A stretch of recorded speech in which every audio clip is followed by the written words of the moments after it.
Hi, I'm Jeff Tucker, Principal Economist at Windermere Real Estate, and these are the numbers to know right now. Start this month by checking in on our most important barometer of the housing market, inventory. Active listings continued to grow in July, but at least nationally, they're still below pre-pandemic levels for this time of year.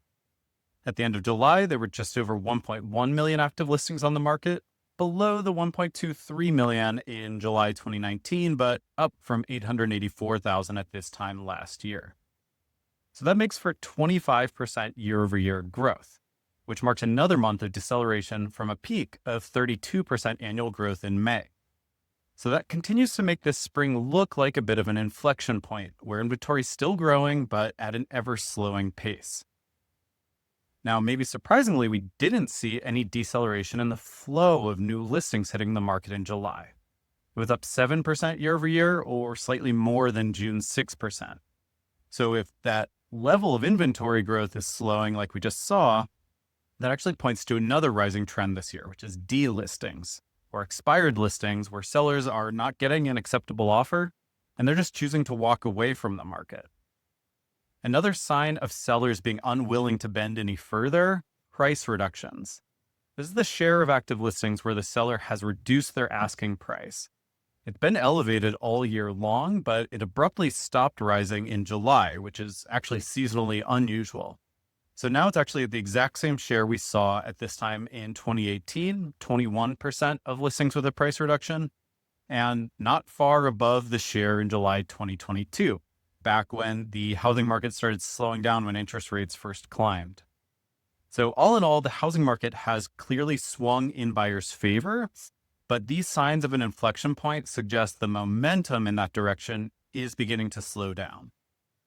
Now, turning to the macroeconomy, we have a couple worrying signals of at least a mild form of macroeconomists' least favorite condition, which is stagflation.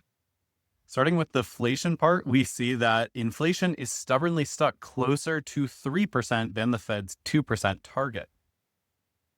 If we split that into shelter and non-shelter, we see that shelter inflation has kept cooling in a kind of zigzag pattern, and it's finally approaching 2%.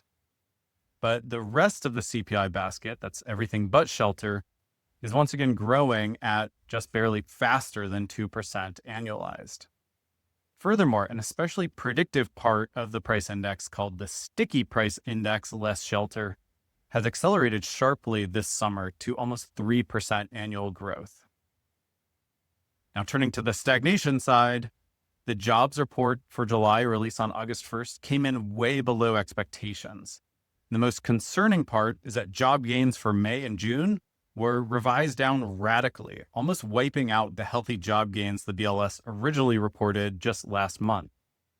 Now, month-to-month revisions are a normal part of how the Bureau of Labor Statistics reports payroll gains and losses, but a pattern of sharply negative recessions often heralds the beginning of a recession. Stagflation would present the Fed with a dilemma. This very weak jobs report would normally give them reason to start cutting interest rates again. But resurgent inflation might give them pause. The markets are betting on at least one interest rate cut starting in September, but after that, it's anybody's guess where the data will guide their next decisions. Finally, for the housing market, though, what's most important is mortgage rates. And those have already fallen in the wake of the weak jobs report. Rates swooned down to just over 6.5%.